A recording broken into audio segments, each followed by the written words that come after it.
CGTN, China Global Television Network.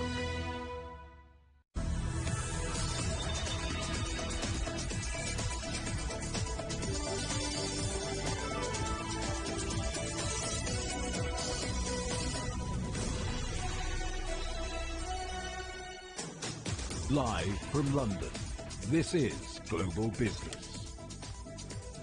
Hello and welcome to the programme. I'm Andrew Wilson. And I'm Juliette Mann. Our top stories. The Nord Stream 1 pipeline is closed for maintenance, raising fears in Europe that Russia might consider weaponizing gas supplies. Promises, promises, but can they deliver on tax cuts? The race to be Britain's next Prime Minister heats up. Thousands of leaked documents claim links between ride-hailing giant Uber and France's President Macron, as well as other top European politicians. Heading to court, Twitter shares tumble as the company says it wants to legally force Elon Musk to buy the social media platform. Sri Lanka's president confirms he'll step down on Wednesday after protesters overran his official home amid a deep financial crisis and fuel shortages. Gas prices have jumped more than 9% on renewed fears that Russia might weaponize its fuel supplies. Russian gas exports to Germany have stopped entirely due to planned maintenance on a key pipeline. European governments worry the shutdown could be extended due to Western opposition to the Russian invasion of Ukraine. Our correspondent Trent Murray is live for us in Berlin. Trent, good to see you. How worried are European governments? Well, it's an unprecedented situation where anything is possible. That's how the Vice-Chancellor of Germany has described the situation today, Robert Habeck, who also looks after energy. In fact, his own ministry has started tweeting this afternoon using the hashtag gas crisis. So I think that gives you some insight into how officials here in Berlin are thinking about this situation. We knew this shutdown was happening. Gazprom said it was a necessary move for maintenance, but a lot of officials simply not buying that argument. They believe it is maintenance for maintenance sake, and it's being designed to put pressure on Berlin. The key question that they now have is, will Gazprom stick to the 10-day window that it has promised? In other words, it says it can get all of the repair work done within 10 days, but there is real concern here that they could delay that, and in fact it could be a pretext for gas being shut off completely. If that happens, then we've had a torrent of warnings in the past 24 hours from trade unions saying it could spell the loss of millions of jobs and economists saying it could plunge Germany into a recession. Turning off the gas and turning up the heat on Europe's biggest economy. Russia's state-owned Gazprom says Nord Stream 1 will be offline for 10 days due to maintenance. Maintenance the German government believes is unnecessary and which could be a pretext for gas supplies being shut off completely ahead of the winter. Fearing future gas shortages, the Vice-Chancellor told lawmakers that Germany faces turbulent times when it comes to its energy supplies. Putin has destroyed the European peace order and continues to do so. He is using energy as a weapon. The commodity markets, the fossil markets are exploding because of Putin. Our new legislative package is a response to that aggression. New laws have been fast-tracked through Parliament to respond to the crisis. They will enable the government to bail out ailing energy firms, many of which are facing unprecedented financial pressure thanks to a combination of record wholesale prices and reduced supplies. This is a law that gives the federal government and my ministry far-reaching powers to intervene in the market mechanisms of this country and also to intervene in people's habits. So this is a significant law, or a sharp sword that must be drawn carefully, but we have to sharpen it at this time.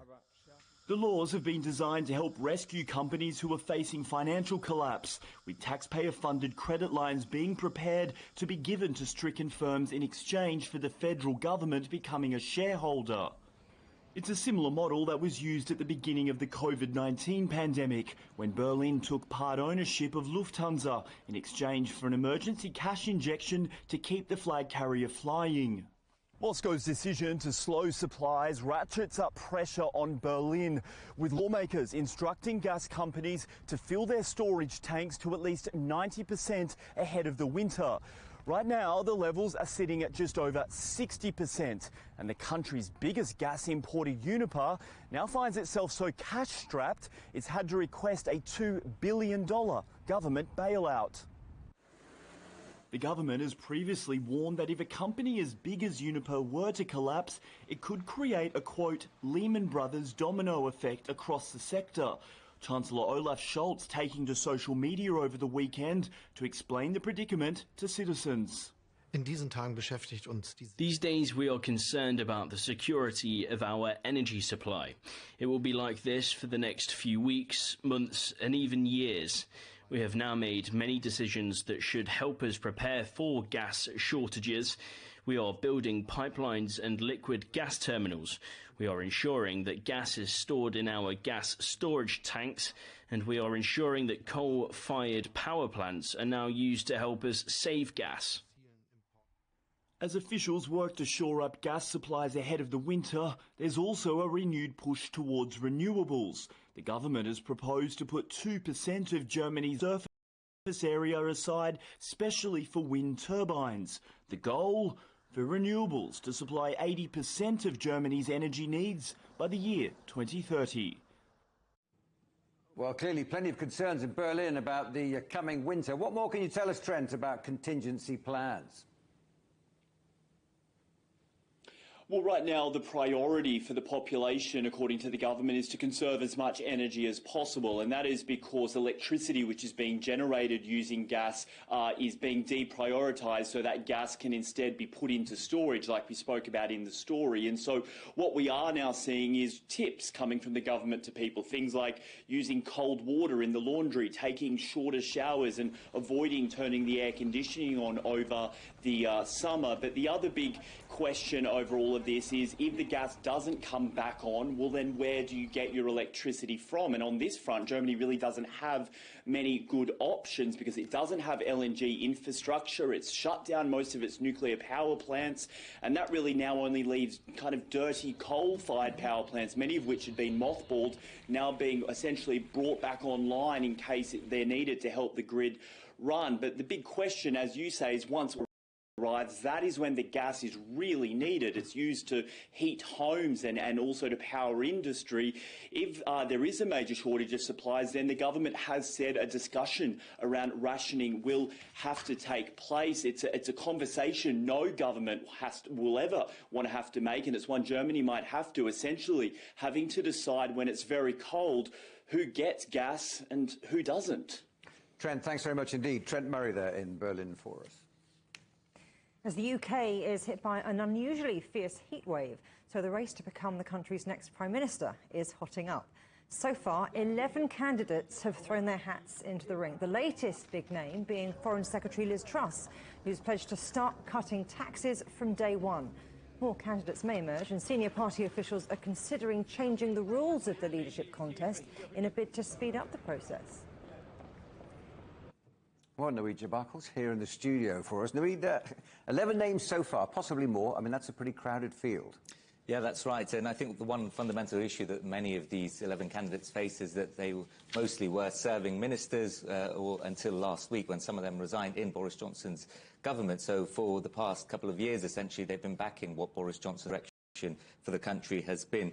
There are more fundamental questions about the direction the Conservative Party is going to go to as well. Brexit's going to be one key issue I think we'll hear a lot of in the next few weeks as this race develops. The other one is taxation. Some people backed the vote to leave the European Union in 2016, so there will be some strong questions about where their priorities lie in terms of the future relationship with Europe, which still looks fairly messy, to say the least. But aside from that, will they take the party more to the right? Will they take the party more to the centre? We've seen some, like Liz Truss and potentially Priti Patel, being spoken about as a candidate who may want to win support among the right, and then others who appear more moderate, like Rishi Sunak and Jeremy Hunt as well. Rishi Sunak, by the way, the one urging the party to be a bit more fiscally responsible at the moment and not promising tax cuts as well. But what we will see in the next few weeks in terms of where this goes from here, the 1922 committee, which sets the rules for lawmakers in the Conservative Party in Parliament, in the next few hours, committee, and then they'll set the rules for how this race will be run. And what we will see, I think, is more factions emerging in the Conservative Party, and as they start to throw mud at each other to try and win this candidacy, this race could be a bit more messier and dirtier in the days ahead. Good afternoon, everybody. Less than 4 days since Boris Johnson resigned, and already around a dozen of his colleagues want his job. After much speculation, Foreign Secretary Liz Truss threw her hat into the ring, joining a host of other cabinet ministers looking to lead the UK's Conservative Party. One thing most have in common, a pledge to cut taxes. No Conservative should offer unfunded tax cuts, and I think no Conservative should raise taxes either. What you need are smart tax cuts that will grow the economy. The list includes former Chancellor Rishi Sunak and Health Secretary Sajid Javid, who were the first cabinet ministers to resign last week. Both are facing scrutiny over tax affairs. Current Chancellor Nadhim Zahawi is also in the running, along with outsiders like Tom Tugendhat, whose hawkish stance on foreign policy has won him support among some party members. There's a contest underway and that must happen, and I wouldn't want to damage anybody's chances by offering my support. I just have to get on. The upcoming race will see fellow members of Parliament select two to head into a runoff. The wider party membership of around 100,000 across the country will then choose the winner, hoping for a clean break from Johnson's premiership. After having a kind of exciting Prime Minister, the Conservative Party will probably want somebody who's a bit less exciting. I mean, in fact, compared with Boris Johnson, almost any of the candidates on office would be a bit less exciting. But less exciting, but competent. The job won't be easy. The UK is facing low growth, high inflation and the cost of living crisis at home. And there are global challenges like the war in Ukraine. Whoever wins the keys to Downing Street will have to hit the ground running to have any chance of staying there for long. You mentioned it in your report, a lot of talk of tax cuts from the hopefuls, but opposition Labour leader saying this is fantasy economics. Yeah, saying that a lot of these cabinet ministers who served under Boris Johnson essentially coming from the moon. But tax is a key issue here. It's one way that these candidates can try and seem different, and it's wildly popular with the Conservative Party, a party that sees itself as low tax, low government intervention, and prides itself on being fiscally prudent. So managing those public finances is going to be incredibly important for any of these candidates, particularly if you consider the COVID-19 pandemic, which has burnt a $500 billion hole, according to official statistics, in public finances. That's why Boris Johnson said taxes needed to rise. But in terms of who's going to pay for this, that's the big question now. The Sunday papers here in the UK were littered with billions and billions of promises of tax cuts, and what the opposition is saying is that it's easy to say that, but actually calculating that is going to be a much harder task. I can't believe what we're hearing from the candidates to be the next Tory leader. Over the weekend, the contenders have made more than £200 billion worth of unfunding spending commitments. That's more than the annual budget of the NHS, splurged onto the pages of the Sunday papers, without a word on how it will be paid for. And the other reason why taxation is something that all of these candidates are mentioning is because it's popular with voters. We have a cost of living crisis in the UK, like in many parts of Europe. Inflation set to hit 11% this year, according to the Bank of England. So telling people that they may be able to keep more of their money and keep that in their pockets is going to be popular with many, even if they haven't really defined how they're going to do that. Important is that the person who wins this does go on to become the next Prime Minister of the UK without any disruption to that, because the Conservative Party have quite a sizable majority. But looking further on, I think the rest of the party will try and pick a candidate who can actually win another general election, because it's been a tumultuous couple of years under the premiership of Boris Johnson. The next election is set for 2024 or possibly before then, so they want to try and make sure the candidate that they do choose can bring them back into power. Luigi Barker, thank you very much. Well, let's get a little bit more on the economic implications of all of these tax-cutting pledges and talk to Vicky Price, renowned economist and board member at the Centre for Economics and Business Research. Always great to speak to you, Vicky. Do you think this leadership context is then all about taxes? It looks like it, although there is a bit of a Brexit element to it as well, and the candidates are all being sort of quite right-wing in the sense that they're trying to appeal to the voters who were quite keen on the Conservatives at the last election. Those voters, of course, represented both the traditional Tories, but also red wall seats, as they're called, which were traditionally Labour seats, but which quite believed in Brexit and taking back control, but which had also been promised that there was going to be some redirection of funding to those regions where they're coming from, lots of them old industrial regions which had fallen below and behind what is happening in London, for example. So that is, I think, the constituency which is going to decide in the end. And what Boris Johnson was able to do was appeal to them both. The question is whether a new candidate will be able to do that, or whether there is one candidate who can combine those two elements, if you like, in such a way to sustain it through the next election.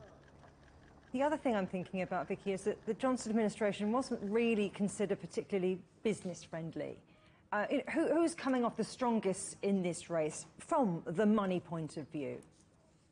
That's a really interesting question, because what businesses are worried about is that the moment you start talking about loads of tax cuts all over the place, including for individuals, then what you end up with possibly is higher inflation. And what they worry about is that the Bank of England is going to react by raising interest rates. So you're going to find the situation considerably worse for them in the medium and longer term, and that will discourage investment. So what they really want, and they're looking at the various pledges, is somebody who will do something about investment in particular and ensure that we move towards a sort of high productivity economy, that planning restrictions perhaps are eased a bit. So there is some certainty in terms of the returns you may get if you invest, and much more support from the government.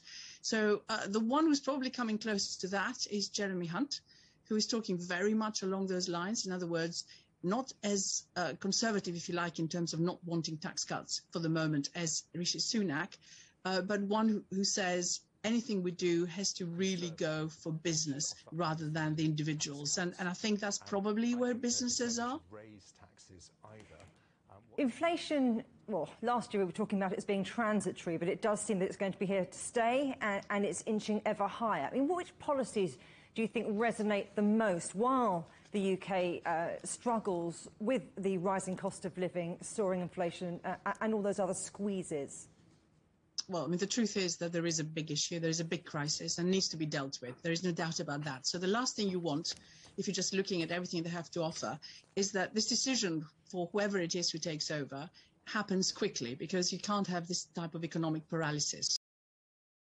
Most people would want is to see something happen to their costs, particularly electricity costs, something happening to the fuel price that they have to pay at the pumps, something happening in terms of food prices. So I think what they would probably welcome is a VAT drop, which will reduce prices in one go and would be rather good for them.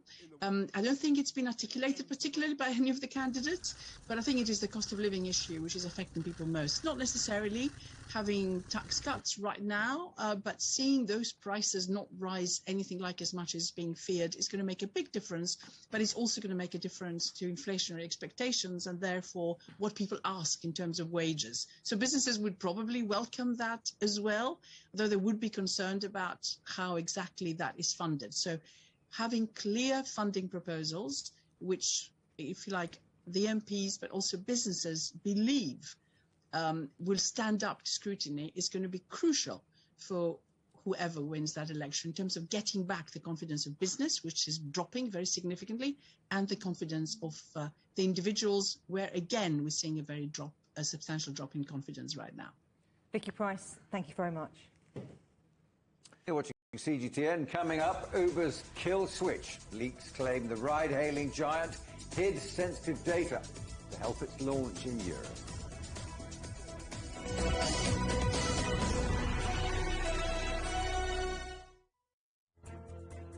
There's a new agenda for a new world, accelerating change in almost every part of our lives.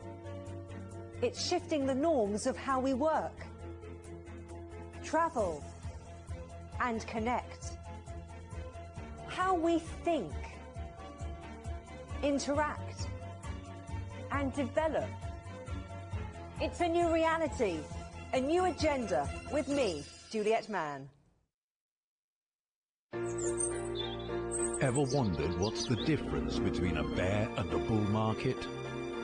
Where are the cash cows? And who are the lame ducks? And what exactly are black swans? Grey rhinos? And unicorn companies? Make sense of it all with Global Business, only on CGTN.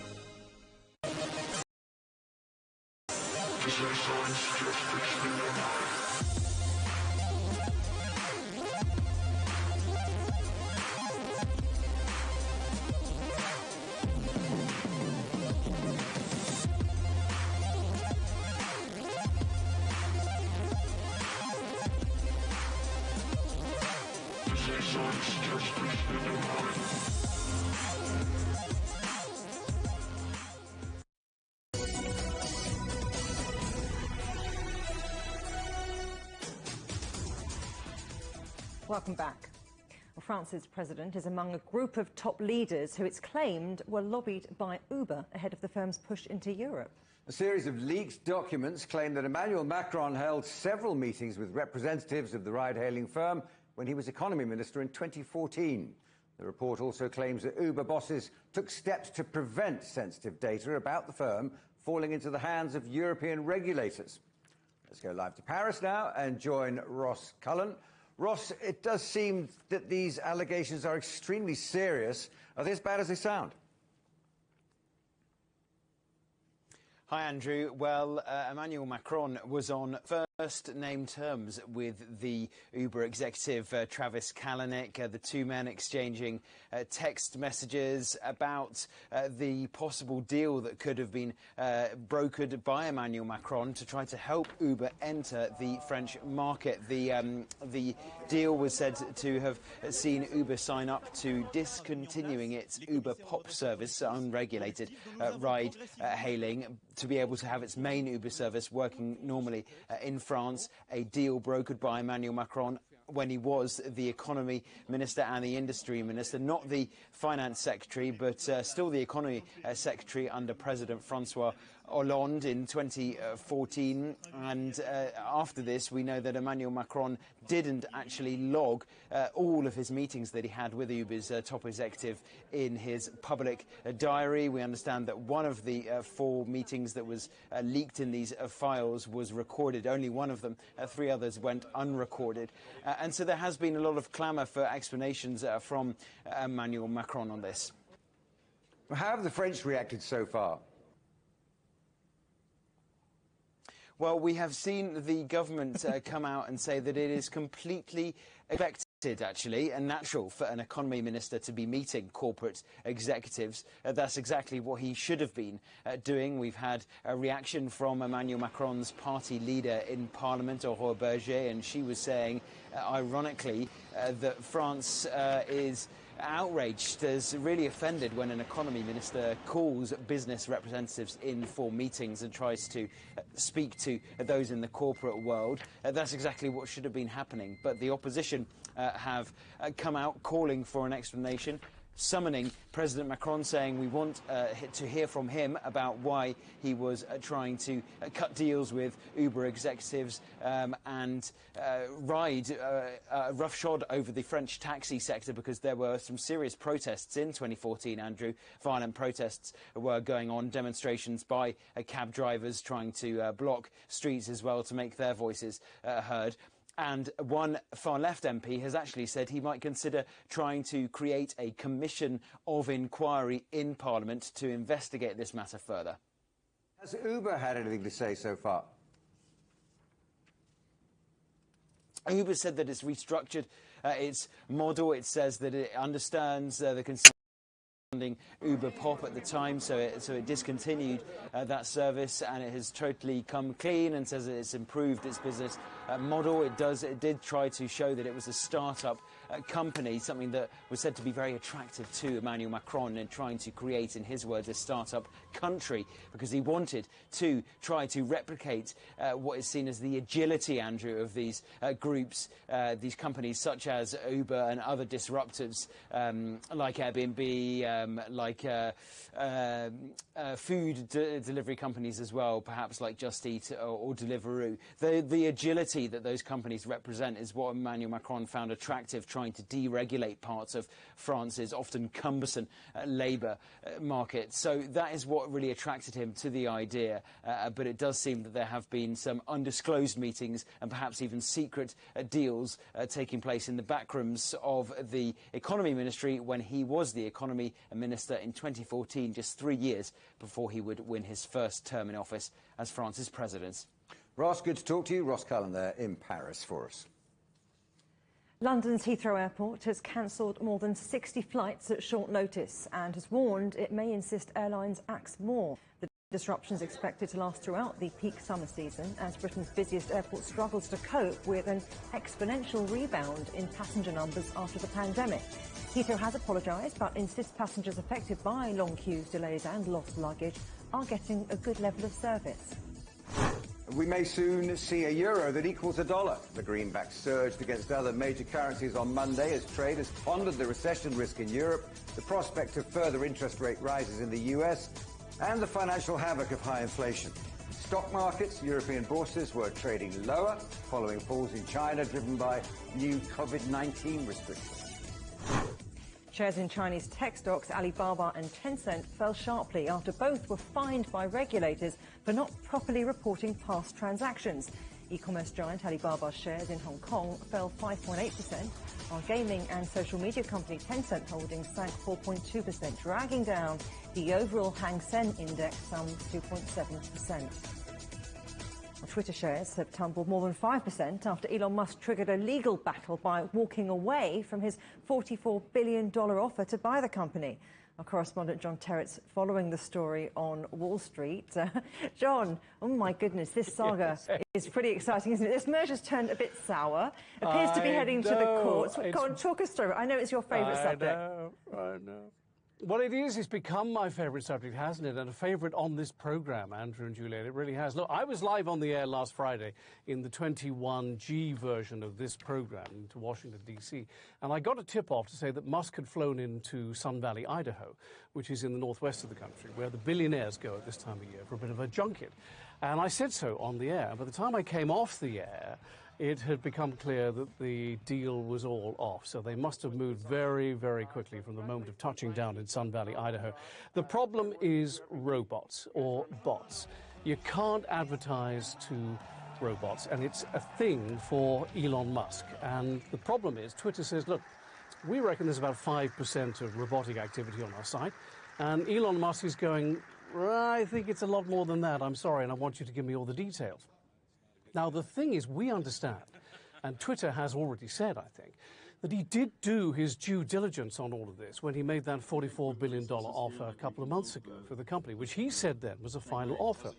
So he did know about all of this. But I think, Juliet and Andrew, it's become a bit of a thing with him. It's kind of, he's got it stuck in his head and he can't get it out because you can't advertise to robots, as I was saying just now. So what's happened is, because he said that the deal was off, Twitter is now suing him in the state of Delaware. Delaware is the oldest state in the Union. It's 2 hours drive south of here, 2 hours north of Washington, D.C.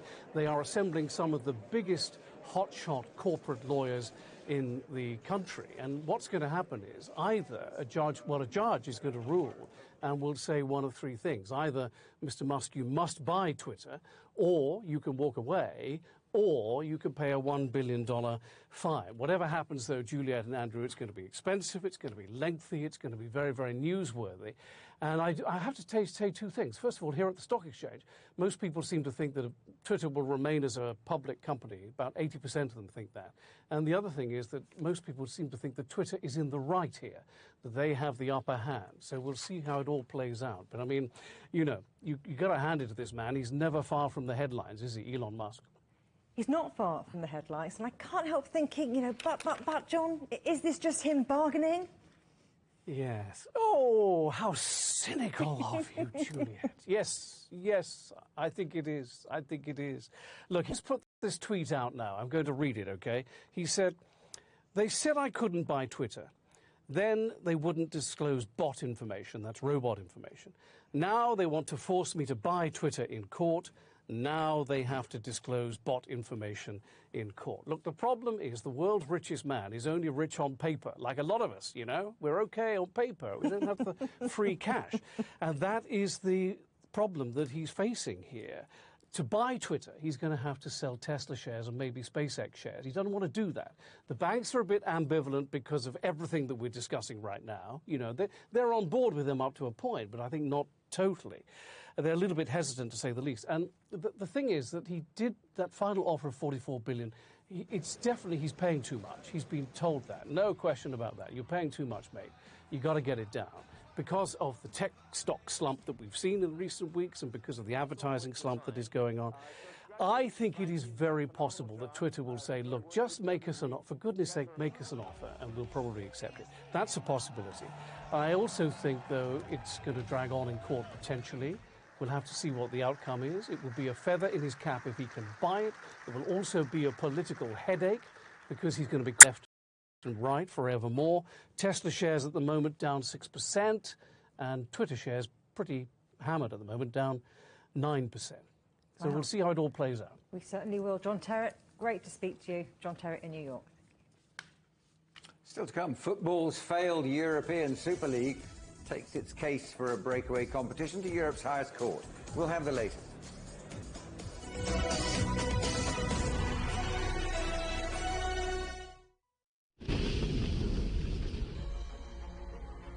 What I show of China is what I really experience in China, and it's very different to what people in the West experience in China.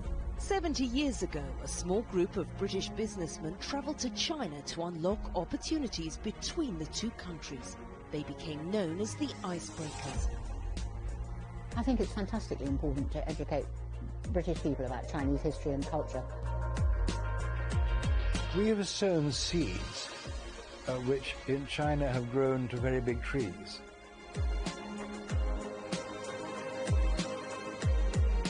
The values of horsemanship, respect, responsibility, compassion can be extended to all relationships.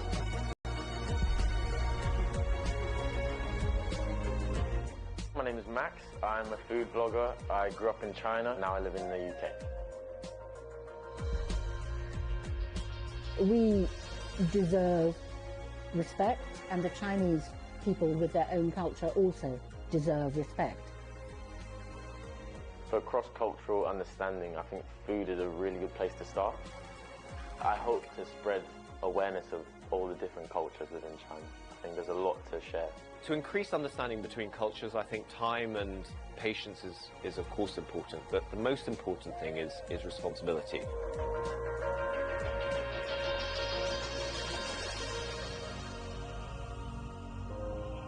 Meet the bridge builders, the individuals who dare to think beyond the horizon and open up our world.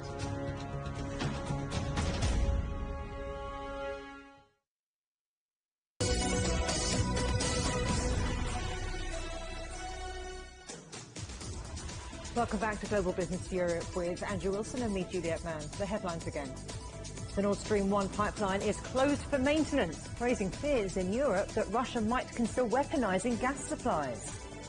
Promises, but can they deliver on tax cuts? The race to be Britain's next Prime Minister heats up.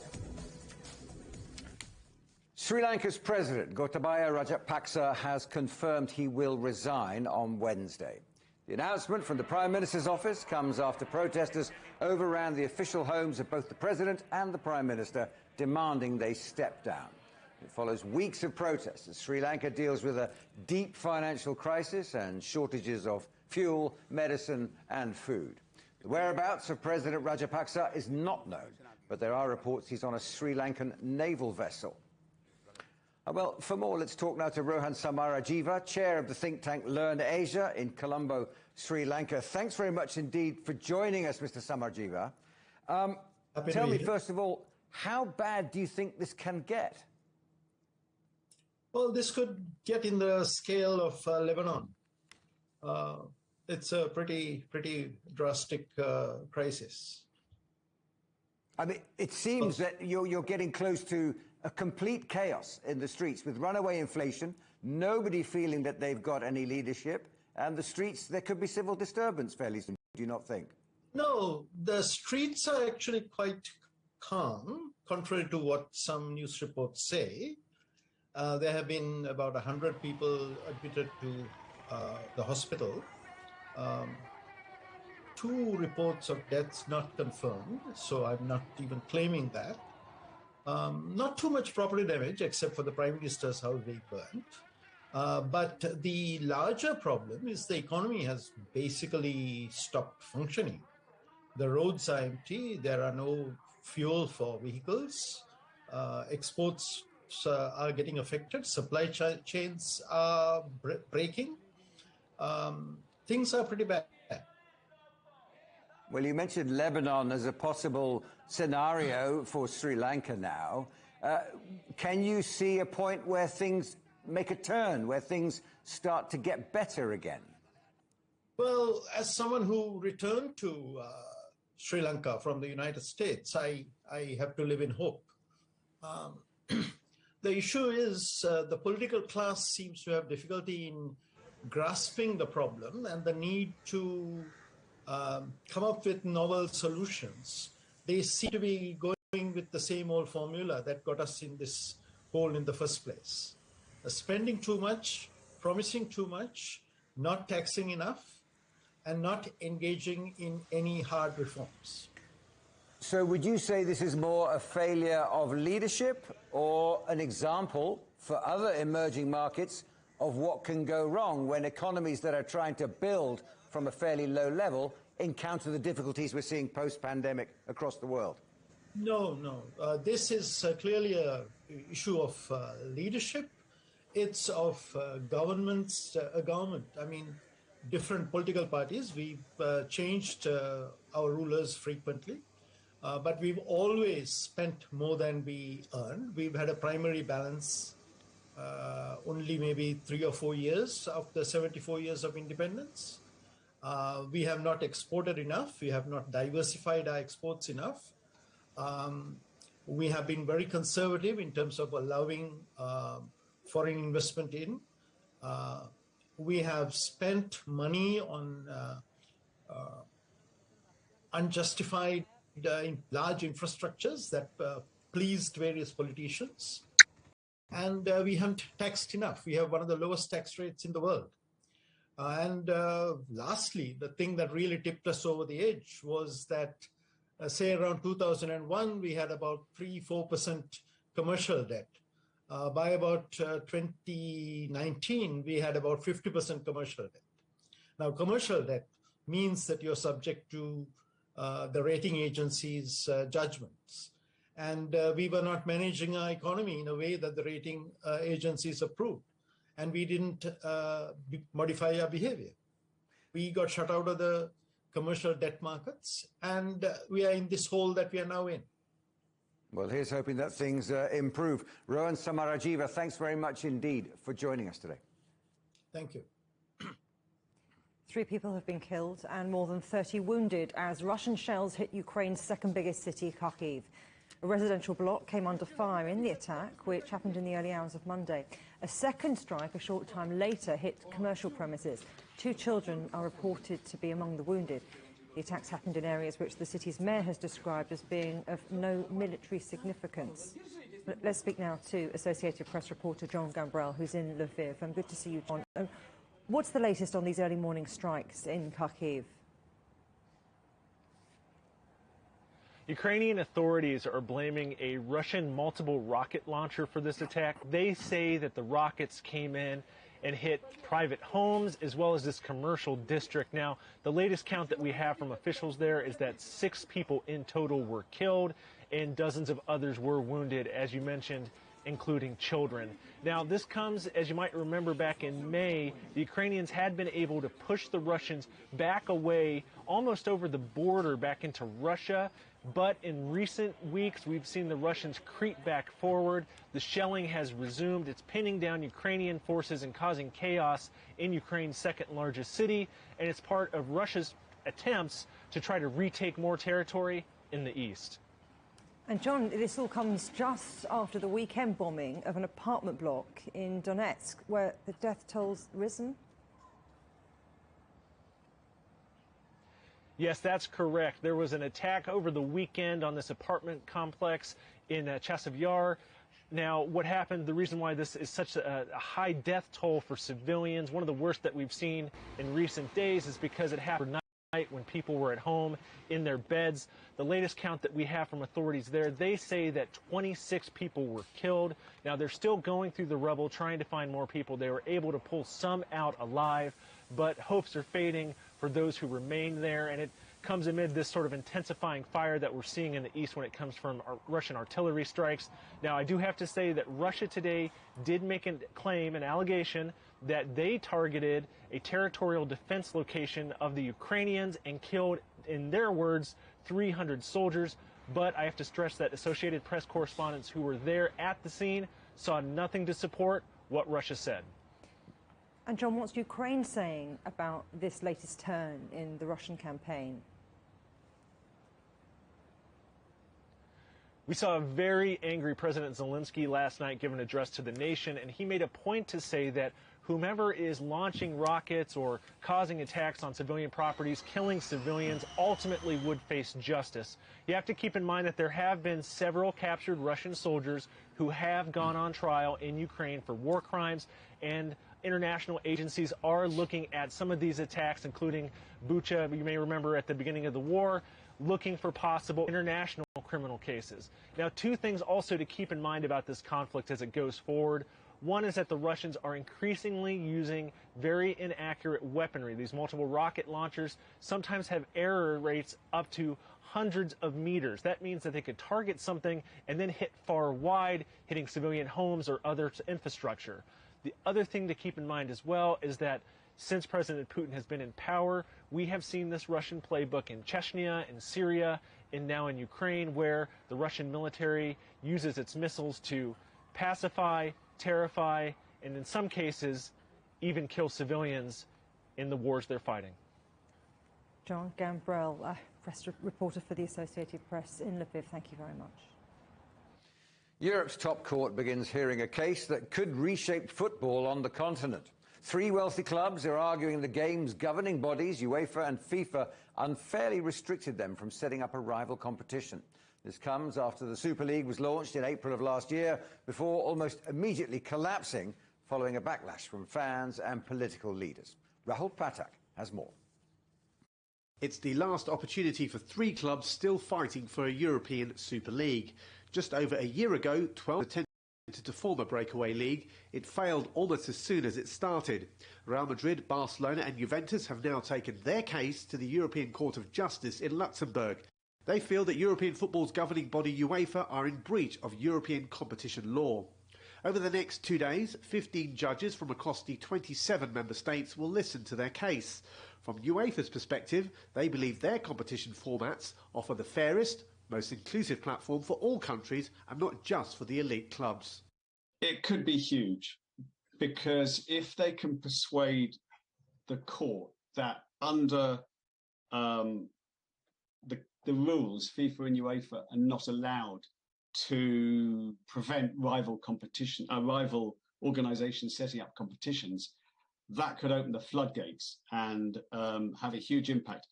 Now, it's considered the most important decision since the 1995 Bosman ruling. Now, that changed the way that players could move between clubs and effectively how the football industry worked. This time around, it could actually change who runs the game.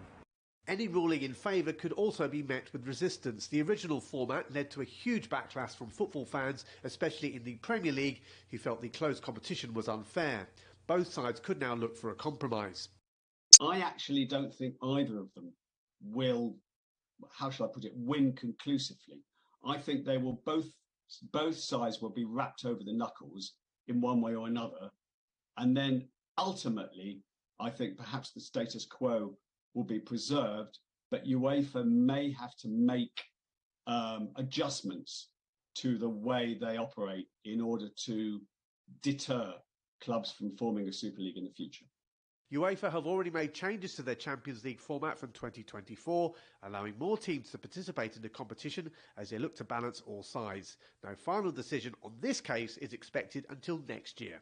Rahul Pathak, CGTN Madrid. Temperatures soared above 40 degrees Celsius across large parts of Spain and Portugal on Monday as the Iberian Peninsula faces a second heat wave in less than a month. This latest one began on Sunday and could last more than a week. Spain also saw temperatures above 40 degrees Celsius across much of the country in June. Scientists say heat waves will become more frequent because of climate change. That heat wave has sparked several wildfires in Portugal. The European Commission says it's mobilised its firefighting teams to help Portugal fight the blazes as residents were forced from their homes in the danger zones. The wildfires have already injured dozens of people. A wildfire in California's Yosemite National Park has more than doubled in size in a day, threatening the largest grove of giant sequoias. Firefighters continue trying to protect the redwoods, the world's largest trees in difficult terrain. Campers and residents near the blaze have been evacuated, but the park remains open. A Spanish court has ruled an autopsy be carried out on Angola's former president, José Eduardo dos Santos, died in a clinic in Barcelona on Friday at the age of 79. His daughter's lawyer has alleged suspicious circumstances without providing evidence. The vigil has been held in Japan for the country's former Prime Minister Shinzo Abe, who was shot dead on Friday. Relatives and guests, including members of Japan's imperial family, have been paying their respects at a temple in Tokyo ahead of his funeral on Tuesday. Mr. Abe was shot in the back while attending a campaign rally in the southern city of Nara. European Union health agencies are recommending a second COVID-19 booster for everyone over 60, as well as medically vulnerable people. This comes amid a new rise in infections and hospitalizations across Europe. While existing coronavirus vaccines continue to provide good protection against hospitalization and death, they're becoming less effective as the virus evolves. Almost 80% of adults in Brazil are fully vaccinated against COVID-19, but one age group is still dying at the same rate since the pandemic first hit Latin America's most populous country, children under 5. Lucrecia Franco reports now from Rio de Janeiro. This daycare center is a haven for children and a source of relief for their working parents. Located in Rio de Janeiro's Complexo do Alemão, one of the city's largest and most dangerous favelas, it serves around 150 kids. While the daycare shields them from the violence outside, it doesn't from COVID-19. Most of them are under 5 and are currently not eligible for vaccination in Brazil. Aqui na nossa favela é muito escasso a questão do saneamento básico. Here in our favela we lack basic hygiene services, sometimes even water. So here we try to provide whatever help we can to keep them safe, making them wash their hands regularly, wear face masks and offering guidance. But this doesn't seem enough, according to an unprecedented study conducted by Fiocruz, Brazil's leading health research center. 1,439 children under 5 died of COVID-19 in 2020 and 2021. And this year, at least 291 more deaths in that age group were reported between January and June. Quando a gente olha para as quase 700 mil mortes no Brasil, when we look at the total of almost 700,000 COVID-19 deaths in Brazil, some 1,500 seems few, but we are talking about babies and small kids, not adults that have other ways to avoid getting infected. It is a tragedy. In January, Brazilian children aged 5 to 11 began receiving shots after a delayed start. So far, only the pediatric Pfizer-BioNTech COVID-19 vaccines have been approved for that age group. Young children have been the only major group of Brazilians left unprotected against COVID-19. Little ones like these, for example, are still waiting for their turn to get a shot, leaving parents frustrated and concerned. Fernanda Mesquita, the mother of 4-year-old Emily, is one of them. É muito importante para prevenir as crianças, que está morrendo muita criança. It is very important that the vaccine gets approved in Brazil because children are dying. I have a small child. I'm anxious and will only calm down after she receives her shot, and I know she's safe. It is hard to predict the vaccine timetable for infants, health experts say, especially as Brazil's unvaccinated president, Jair Bolsonaro, continues to cast doubt on the efficacy of coronavirus vaccines, mainly for children, saying they could have side effects on them. For now, at the daycare in the favela, all measures are being taken to prevent kids from getting infected, but both parents and teachers agree that vaccinations remain the only effective tool against the coronavirus. Lucrecia Franco, CGTN, Rio de Janeiro.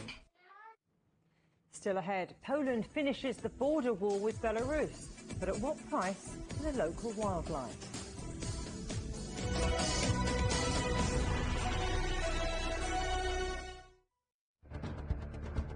Events have consequences. Words create impact. Unprecedented scenes that we saw. The clean-up operation is now well and truly underway.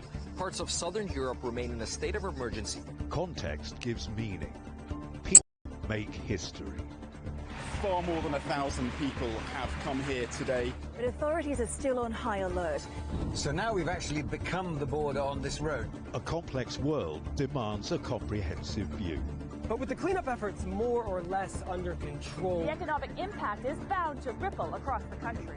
There's plastic pollution everywhere. Because the world today matters for your world tomorrow. This is the living area of the crew. The focus is firmly on future technologies. Well, this is something completely different. The world today, every day on CGTN.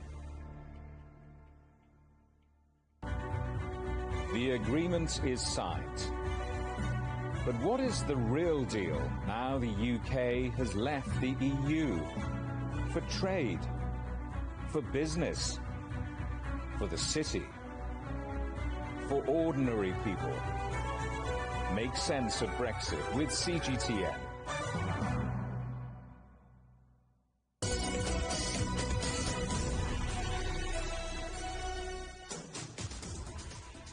Welcome back.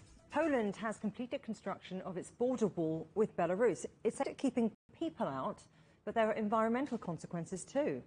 Wildlife experts warn that lynx, wolves and birds are among the populations that'll be harmed, as Julia Chaplin now reports. Lynx don't respect international borders, but these ones are now forced to. Their habitat has been cut in half by Poland's new border wall. It was built after thousands of migrants started entering from Belarus. Poland says Minsk ordered its border guards to push them across. Many came through the Białowieża forest, which bridges the two countries.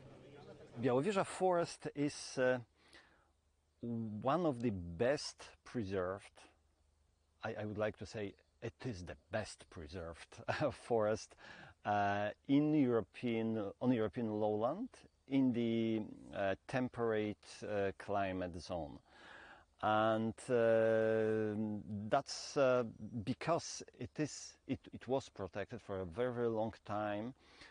We usually say that the protection of forests started at the end of 14th century, because that's when it became a part of the royal ownership. Since then, the forest has remained mostly untouched, until now. This forest is a UNESCO World Heritage Site. Under that designation, Poland is obligated to protect the wildlife that lives here. Building the wall may violate that obligation. The construction process itself was damaging to wildlife. The increased activity disturbed animals, and invasive species of plants were transported here. As time goes on, predators will be the worst affected. Scientists warn that lynx could disappear from the forest altogether. The barriers is one of the major threats to the nature. The barriers, of course, stop the migrations of the animals, disturb their space use, the possibility for reproduction, for hunting. They stop the gene flow. Generally, they influence the ecological connectivity. One Polish lawmaker we spoke to acknowledged the harm done by the wall, but he said that had to be balanced with border enforcement. The government says gates will be built into the fence, but they'll only be opened during peaceful times. For now, the forest's creatures have lost their right to roam. Julia Chapman, CGTN, Białowieża, Poland. As Director General of the European Space Agency, Josef Auschbacher is responsible for taking decisions which could affect the future of mankind. From exploring the furthest reaches of space to protecting the smallest organisms on Earth, his remit is large. CGTN Europe asked him how he began his own personal career journey as part of our series, My First Job. First job outside university was at the European Space Agency in Frascati as a young graduate trainee at the very bottom of the scale of ESA. Space is actually there to help addressing the issues that are on top of the mind of young people. Climate change is one of them. Sustainability, biodiversity, these are all issues where we use our satellites at the best, at the service of our people. And yes, this is for young people. Young people will go to space. We just opened an astronaut call. We have 23,000 applications. Some of them will go to the moon. So yes, young people will be excited about going to space. To find out more on our new series, check out CGTN's social media accounts on Twitter, Facebook, Instagram and TikTok, and search for My First Job. Our top stories again. The Nord Stream 1 pipeline is closed for maintenance, raising fears in Europe that Russia might consider weaponizing gas supplies. Promises, promises, but can they deliver on tax cuts? The race to be Britain's next Prime Minister heats up. And thousands of leaked documents claim links between ride-hailing giant Uber and France's President Macron, as well as other top European politicians. That's it for Global Business Europe. Thanks for watching. There's more on all of our stories at europe.cgtn.com, and do follow CGTN Europe on Twitter, Facebook and Instagram. We're on smart TV apps, Roku, Apple TV, Amazon Fire and Android TV, YouTube, Dailymotion, CGTN.com and the CGTN app. And in the UK, 24 hours a day on Freeview. Coming up next on CGTN Africa Live, we'll see you again tomorrow, same time, same place. From all the team in London, goodbye. Goodbye.